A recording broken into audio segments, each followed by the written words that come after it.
Halo, selamat malam dengan Bung Kiki di sini. Saya akan membahas mengenai Piala Dunia, kualifikasi Piala Dunia yang akan dilaksanakan pada bulan Maret nanti. Untuk saat ini banyak sekali pundit-pundit sepak bola yang menginginkan STY untuk mundur. Banyak pundit-pundit sepak bola yang bilang bahwa ketika kita lolos Piala Dunia itu STY diharapkan diganti. Kalau saya pribadi sangat disayangkan apabila STY diganti karena STY sudah membawa perubahan yang cukup baik bagi timnas Indonesia.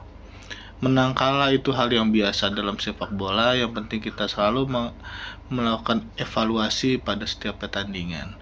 Oke, saya akan menjelaskan. Pertama, kita akan melaksanakan pertandingan tanggal 20 Maret di Australia, di mana saat ini kita berada di posisi ketiga dengan 6 poin, hanya selisih 1 poin dengan Australia. Di sini kita mempunyai kesempatan untuk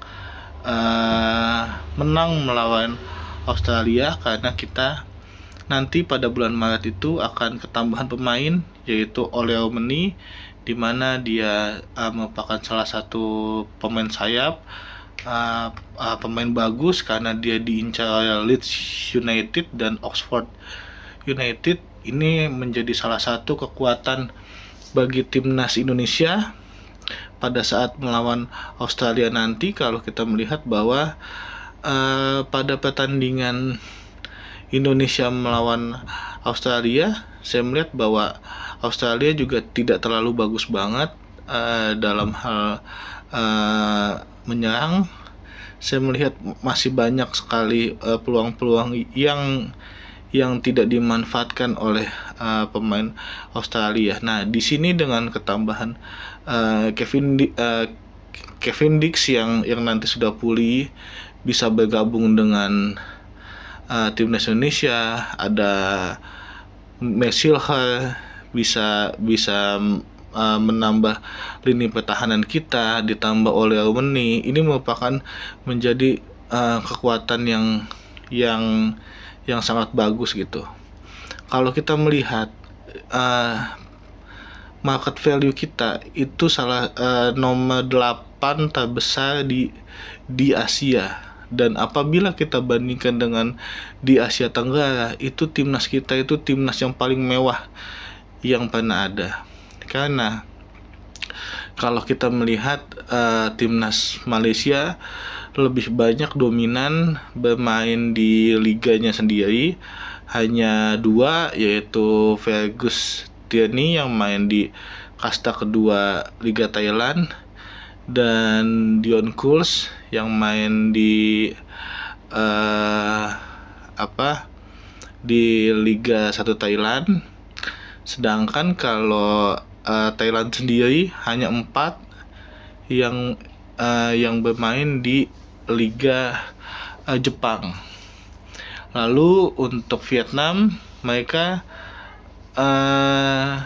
lebih dominan, lebih banyaknya di liganya mereka sendiri, Liga Vietnam. Dan untuk Filipina, dia memang pemain naturalisasinya tuh banyak, ada sampai 18 orang.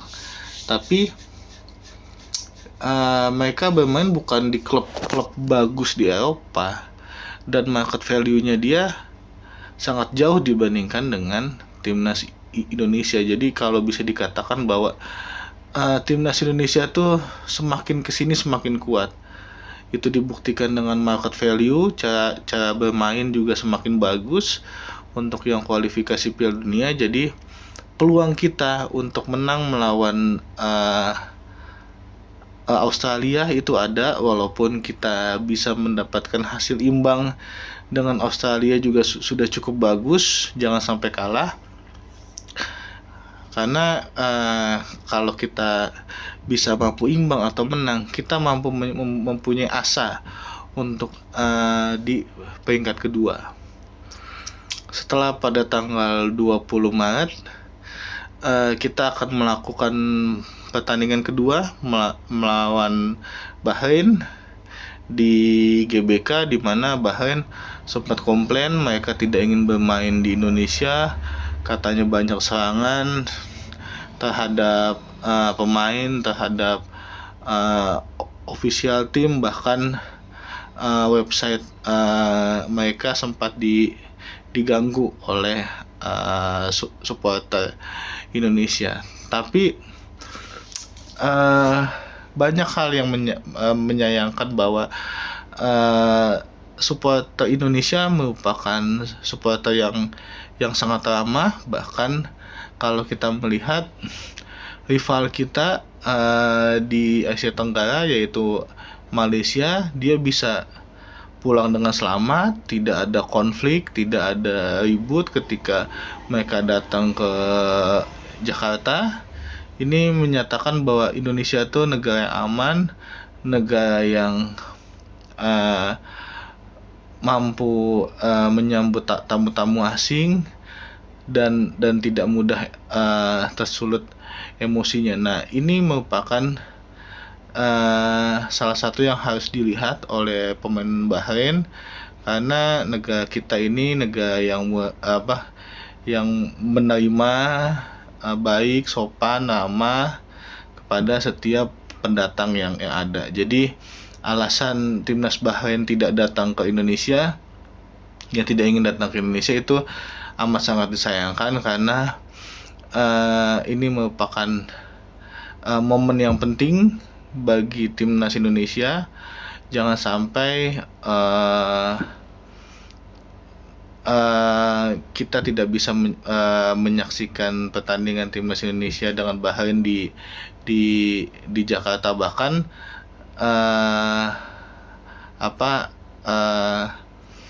keinginan Bahrain untuk bertanding di tempat netral pun ditolak oleh AFC dan FIFA. Ini menandakan bahwa pertandingan nanti kita akan tetap bertanding di Jakarta. Nah, ini merupakan sesuatu